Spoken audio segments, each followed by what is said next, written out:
Ancient Mongol warriors were good at riding horses and quick into battle. But they had a special ace up their sleeve, and this was to trick their enemy into thinking that they had won. They faked leaving the battlefield as the other side chased the Mongols, who were now running away. A well-thought-out trap was waiting for them. When the Mongols pretended to be on the run, they would turn around and fire at the enemies. This was because they were very good at mounted archery. The pursuing forces lost a lot of people because they weren't always ready for this organized attack. The Mongols were able to control the battlefield and change the rules of battle and take advantage of their enemies' weaknesses while they were being chased by them and pretending to withdraw, pretending to take a break. In the 1300s, this strategy of taking some time off helped the Mongol military campaigns succeed, giving them a reputation as strong and tactically creative warriors. Now, I may not be a seasoned warrior yet, but I do want to tell you a little thing or two about downtime.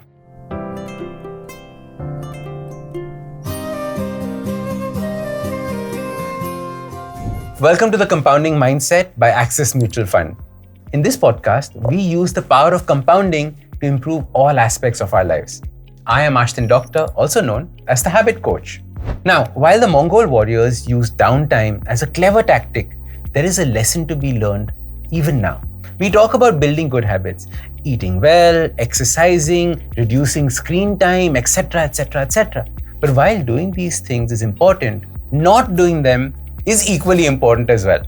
Let me explain what I mean. In many ways, downtime should be an important part of our daily lives because it contributes to our overall health. For starters, it's an important time to rest and recover, giving both the body and the mind a chance to get over daily stresses and tiredness. Giving yourself breaks at work not only keeps you from getting burnt out, but also helps you concentrate and come up with new ideas. It also helps your overall health by preventing chronic stress and the health problems that come with it, as well as boosting your immune system, heart health, and mental health. When people have free time, they can spend quality time with their family, friends, which helps them keep important relationships strong as well.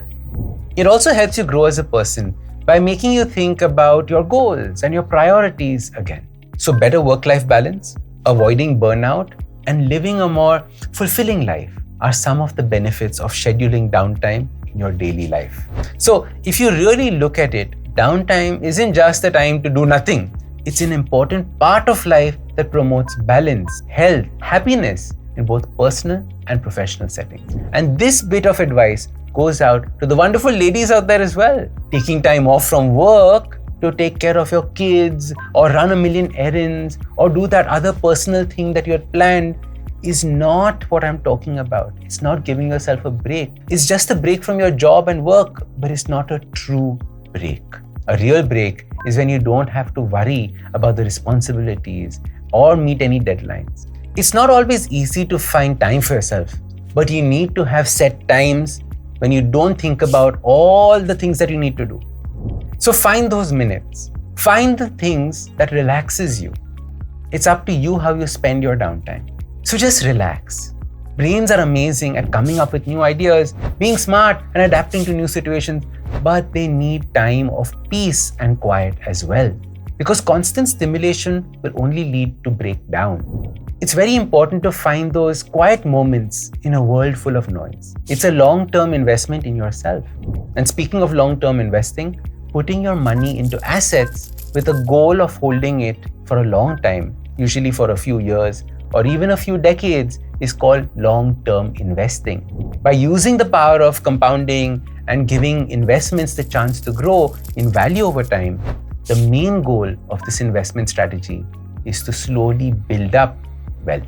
One thing that makes long-term investing unique is the long time frame. Investors have to be able to handle short-term market changes and economic cycles.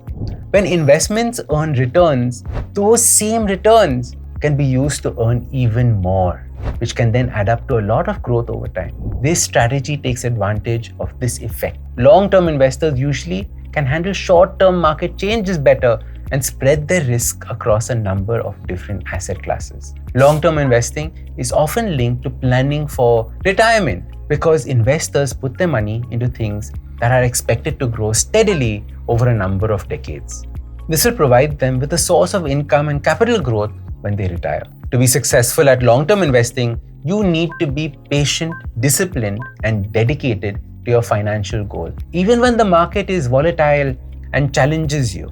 Long-term investing is not about immediate profits, but it's a good way to build wealth over time. Both our personal downtime and long-term investments have a lot in common. They both depend on the idea of delayed gratification and the idea that benefits add up over time. Being willing to take breaks, whether they are short or long, is like investing in your overall health. Even though it may seem like a short break, the effects add up to better mental health, less stress, and more sustained productivity in the long run. Long-term investing is similar in that people give up the desire for quick profits and ride out the short-term changes in the market in hopes of a bigger return over a longer period of time. This is an example of delayed gratification and focusing on the future. When you take some personal time off or invest in the long term, you know that the benefits of those choices and investments add up over time, making things better and better. To be sustainable, it is important to find a balance between the short-term needs and the long-term goals. So your short breaks might have you feeling unproductive in the short term, but in the long run, it's the best thing that you can do for yourself. Long-term investing and the compounding mindset go hand in hand, and they form the basis of a strategic way to build wealth. At its core, the compounding mindset is the idea that returns can become even more valuable over time. In the same way, long-term investing depends on this effect to make the most of growth and build a lot of wealth. Both ideas are based on the premise that the real power lies in the long-term effect of small steps taken over today. When you invest in the long term, having a mindset of compounding makes you realize how important it is to be patient, persistent, and keep your eye on the future. Eventually, the effect of compounding will help you reach your financial and your life goals. This is the Compounding Mindset with Axis Mutual Fund. In this podcast, we use the power of compounding to get a head start on our life and our financial goals. So subscribe to us because there's a new episode every week as we discuss different habits that will help you change your life using the compounding mindset. Mutual fund investments are subject to market risks. Read all scheme-related documents carefully.